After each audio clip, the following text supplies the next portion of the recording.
Welcome to Issues of Contemporary Politics with Dr. Brovkin. Today, my dear friends, I'd like to speak about the latest development in the war of Russia in Ukraine, a few new elements that have appeared in the domestic politics of Ukraine, but I also would like to start with the situation in the relationship between European Union -NATO and Russia. In view of the latest pronouncements and actions, more pronouncements on the European side and more actions on the Russian side. So I'd like to start with a kind of a historical discussion. And that is that in a recent interview, the Polish Prime Minister explained the strategy of the EU and NATO in regard to Russia and the supposed or proposed 5% increase in military spending. His logic was very simple. The European Union is several times stronger economically than Russia, just like the West was stronger than the Soviet Union. And as he put it, the West outspent the Soviet Union, and the Soviet Union collapsed because it couldn't afford the arms race in the same way as it was as the West could spend. So his logic is very simple. Let's do the same thing again. The West can outspend Russia in a spending race, and then the Russian regime would collapse, just as the Soviet one did. Now, the reason I'd like to speak about it is because this is a very, very widely spread view, which is totally, fundamentally wrong. Those of you who would like to know more about the collapse of the Soviet Union and the circumstances and the mentality and the culture of the time, I invite you to read my book, which is one of the chapters in it is devoted to the collapse of the Soviet Union. And the book is in the description, from Vladimir Lenin to Vladimir Putin, Russia in Search of Its Identity. But very briefly, I'd like to point out that this is relevant today because the Polish Prime Minister and Ms. Kallas and von der Leyen and many of those who hate Russia just fundamentally missed the historical truth. And the historical truth is that the Soviet Union collapsed not because it was outspent by the West. This very notion is predicated on Americans always praising themselves. Whatever happens is their action. They can never believe that something could happen that didn't have to do with their action. The collapse of the Soviet Union was a result, in brief, of the resurgence of a democratic movement in Russia. The people who were at the core of it, like academician Sakharov and Solzhenitsyn and the dissidents and others, they won inside the Soviet Union with their ideas of the convergence of the East and the West, of the capitalism and socialism. They were truly believers in the notion of one European home for all European nations. They really all shared the views of Egon Bahr, an advisor to Willy Brandt, who said that the new Europe had to include them all. And if it were not to happen, Egon Bahr warned, the Iron Curtain would simply move to the West. To the east, as it is now. They're building a new Iron Curtain on the Finnish and Polish borders. In other words, what the Polish Prime Minister, what Ms. Kallas, what von der Leyen do not understand is that Russia was stretching out a hand. Russia turned over away from its Soviet past. It was one of the signatories of the three countries, including Ukraine and Belarus, that left the Soviet Union voluntarily because they wanted to leave the Soviet Union, and they banned the Communist Party. Now, the modern haters of Russia forget all this. They just don't notice this because they're blinded by their historical envy, by the feeling of insecurity, by the complex of inferiority. And no matter what Russia tried to do, or the Soviet Union for Poland, in giving it a third of its today's territory, they still cannot overcome that inherent hatred of Russia, which they spread thanks to the Baltic countries to the rest of the European Union. Now, be it as it may, the fact is that the years after the collapse of the Soviet Union were unique opportunity, which was wasted by the West. And instead of creating a new Europe united from Portugal to Vladivostok, they decided to expand NATO and grab as much of Soviet territory as possible. And they kept on expanding NATO. And then they decided to expand it even to the republics of the Soviet Union in Estonia, Latvia, and Lithuania. And even that was not enough. And they moved on and proclaimed that their aim was going to be to include Georgia, Moldova, and Ukraine. And these decisions, as we all know, are the precursors of the today's war. So this is a short historical comment on the mentality of the current leaders of the European Union. They passed another sanctions bill, and the 17th, and now they're talking about the 18th, and now they're talking about banning Russian shadow fleet, so-called, and that it's normal Russian tankers that are trading in the international waters, going to their destinations, and now they're trying to squeeze out Russia completely of any oil trade, which of course led to one more escalation, and now Russian military ships escort Russian tankers. Okay, so this is one of the decisions that was taken at the recent NATO summit and the European Union summit, and essentially this is another escalation by the West Europeans. Now, for the Russian-Ukrainian war, this has very direct implications. The message that Europe sends to Russia is that they're not ready to reconcile to anything, that they're continuing militarily to support Ukraine, that they are harassing Russian fleet in open seas, that they're passing new sanctions. In other words, the confrontation is on. Now, Putin's response to it is something we're going to examine right now.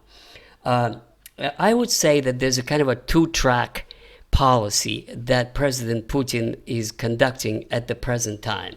One is the military operations that continue, and let me say a few words about those, and then the diplomatic track. Now, the military offensive that is now on has some very important and specific features which need to be explained.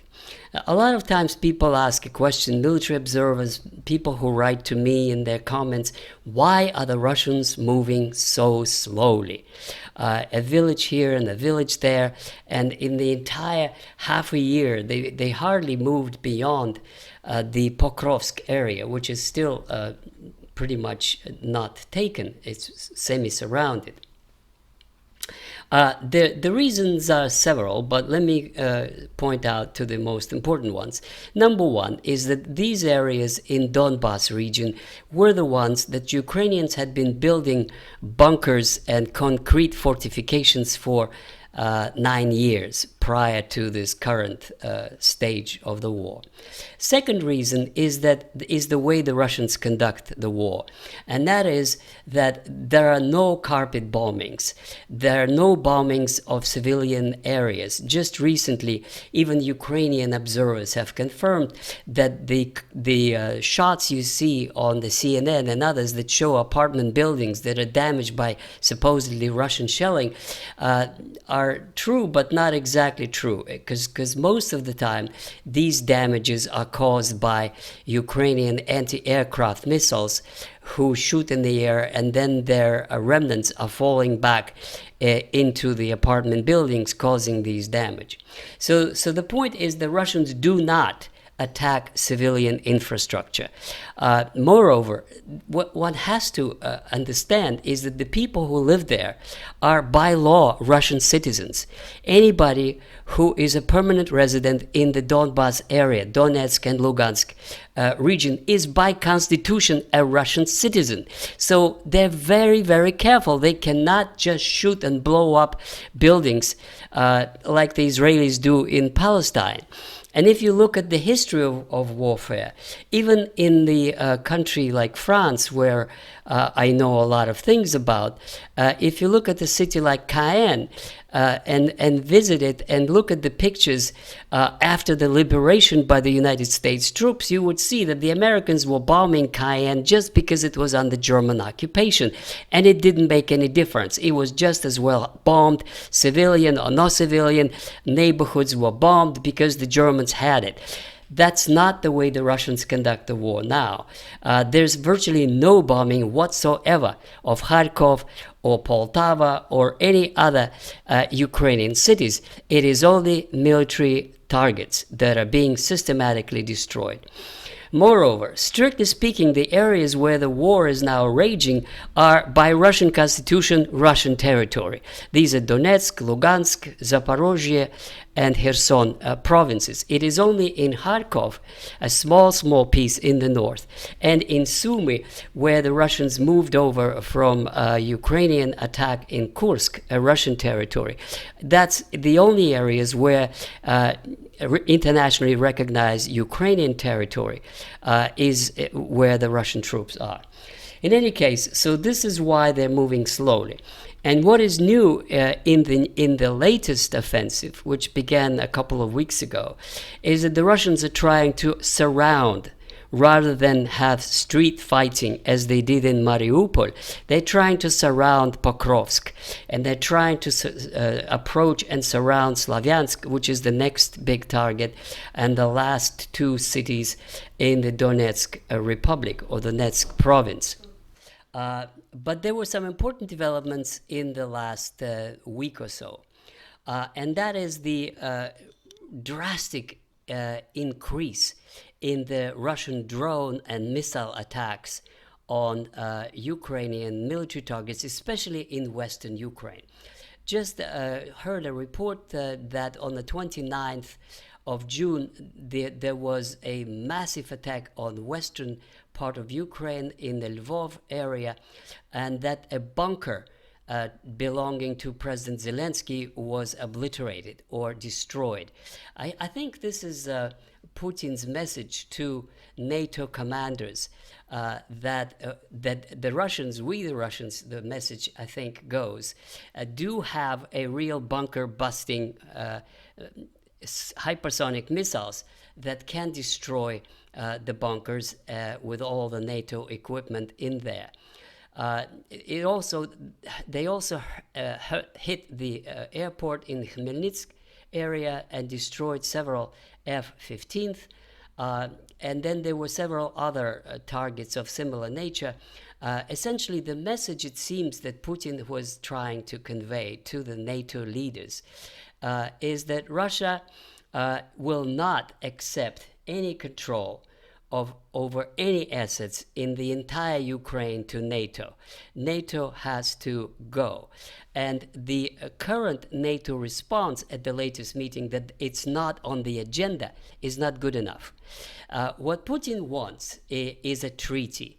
And let me explain a little bit why that is important to understand his way of thinking. Russia can take all of Ukraine militarily, that's not a question. But what Putin wants is to make a deal in terms of the West can have some of Ukraine as a associate or whatever related to a European Union, but not a member of the European Union, but not totally controlled by Russia, in exchange for a peace treaty. Now, peace treaty would suggest not only the end of the hostilities, but it would also be used as a model the Austria Treaty of 1955, which made Austria a neutral country. That's what Putin wants for Ukraine. It has to be neutral and recognized as such by the international treaty and all European countries and the European Union as a whole. Only in that case, that makes sense. No promises that they will not take Ukraine now, maybe 10 years from now they will change their mind.